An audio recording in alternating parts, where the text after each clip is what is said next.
ਅਸੀਂ ਤਕਰੀਬਨ 15 ਤੋਂ 20 ਕਿਲੋਮੀਟਰ ਸਫ਼ਰ ਕਰਨ ਤੋਂ ਬਾਅਦ ਹੁਣ ਮੌਜੂਦ ਹਾਂ ਚੋਪਰਾਟਾ ਇੱਥੇ ਪੈਟਰੋਲ ਪੰਪ ਤੇ ਬਸ ਭਾਈ ਪਾਣੀ ਪੀ ਰਹੀ ਆ ਤੇ गर्मी काफ़ी ज़्यादा है उस पर तो पानी शानी पीते तो अगर जो सफ़र है उन जारी रखते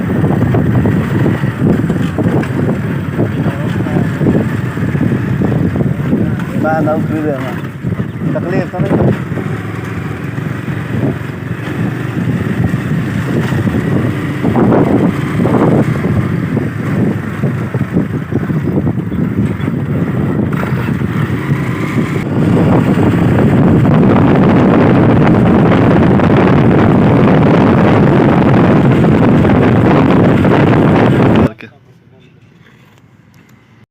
तो इस टाइम असी पहुँच गया मुल्तान क्रिकेट स्टेडियम के बिल्कुल ही नज़दीक असी फातिमा टाउन च बैठे हाँ वीडियो तो जा रहे हैं मैदान है 2 मिनट ही मुल्क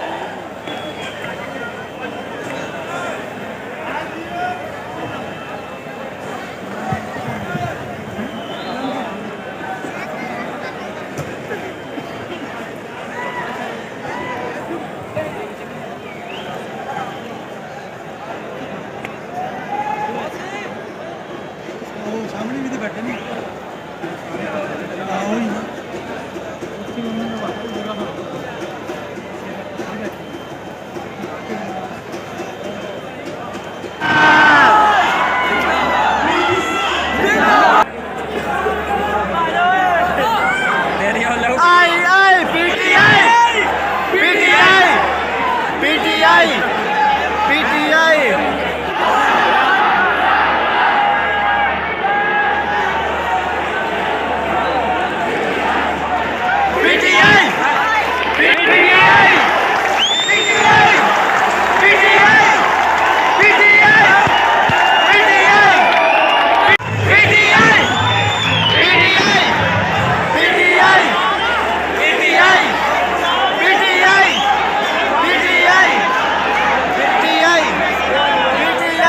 पाकिस्तान 247 के साथ बॉलर है गेंद पे आने के लिए तैयार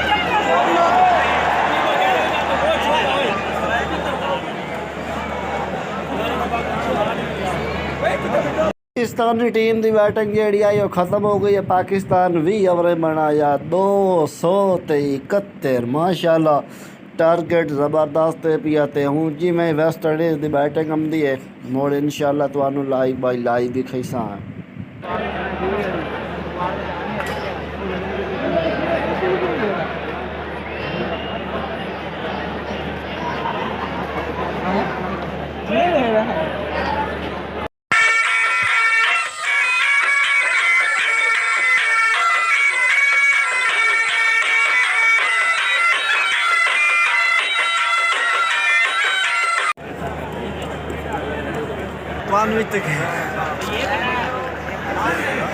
खेलने कौन देता तू भाई मैं दसो मेरी गल सुन साडा उन्हां दा हक बनदा नवीं नाल ते 2 बल्लां जा बैठे मरदे भैन इत्थे सानू खेडण दे घंटा तो जेड़े आपर ग्राउंड में वड़ने नहीं देंगे तैनू इत्थे खेडण दे तू ये सोच ग्राउंड आए तो बैठे और की पैसे जेड़े आया वो आपर पता पैसे नाल लाया तो पैसे तो और देख सुबह ते घर टुरे होए टोट ते सारे राह दिक्के खा के शाम के 6 बजे ग्राउंड च पड़िया तू आना जेड़े आप ग्राउंड च पड़ा आए तो बैठे सकून मैच तो वेख लिया ना बहरहाल जेड़ा आप लाहौर मैच वेख के आए ना इस दल कई हिस्सा सर आई PSL ਦੇ ਮੈਚਾਂ ਨਾ ਤੇ ਮਜ਼ਾ ਆਉਣਾ ਹੀ ਆਈ PS ਸਿਕਿਉਰਿਟੀ ਤੋਂ ਨਹੀਂ ਆਉਣੀ ਆਈ ਨਾ इधर भाई जन का एक तो कैमरे का निजाम सही कोई नहीं और यार इतने तार वाला सेप वाला होता है कैमरा कोई नहीं तो बाउंड्री की गिरना कोई नहीं का सही का बहरहाल यार लाहौर मैच वेख के लाहौर का मजा ही आ मुल्तान चल मैं टिकट लगा पिया मुल्तान ही साडा पहला ही हो गया तो आखिरी हो गया बस मुल्तान का ग्राउंड इदू जवार गड्डी हुई है विचार ग्राउंड है पिया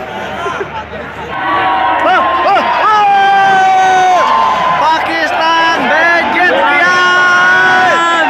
पाकिस्तान 116 रन तो मैच जीत गया सारे दोस्तों मुबारक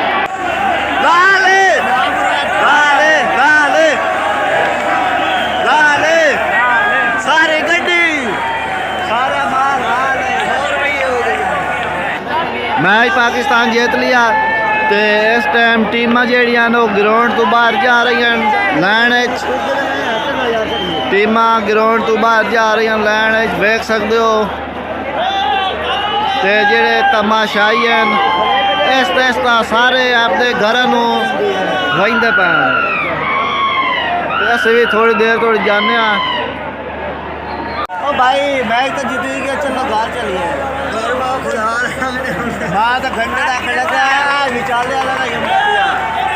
चलो यार विचाले वाला थोड़ा बना के यार चलिए भाईजान आले नहीं हमदा का एक वैसो डेढ़ पेशाब तुरंत मौका दे ओ बाजी जितने तो खड़ोता था हाल बिस्कुट ही 40 रुपए दा नहीं तो नहीं ओ जेडी 3 रुपया लगे ले जाइयो 60 रुपए दा 2 चमचे में बिरयानी दिया नो डब्बा 250 दो या पिया इतना तरीके से खवाई है सर मैच देख नहीं आ सिर्फ लुटी में आया लुटी में अच्छा मैं चल रहा हूं हाँ दाल के चलो घर हाँ जेडी गल है असल चलो चलो घर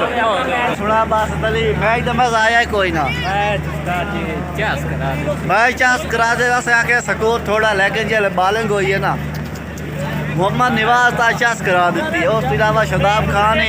आज सारे चंगी बॉलिंग कराई है पाकिस्तान टीम तबाह कौन बॉलिंग करती है भाईजान ओदी वजह से पाकिस्तान मैच जीत गया हालांकि स्कोर इतना कोई ना है वनडे आई भी स्कोर 271 इतना कोई ना है लेकिन मोड़ जिले पाकिस्तान ने बॉलिंग आई है ना तबाही कट्टी ने तबाही जैसे बदौलत पाकिस्तान 100 रन तो ज़्यादा तो जीत गया तो जो मैन ऑफ द मैच है मैन ऑफ द मैच तो पहले जा रहे हैं वापस जो हम से साढ़े ख्याल के मुताबिक हम से मोहम्मद नवाज उस 10 ओवर 17 रन दे तो 4 खिलाड़ियों ने आउट किया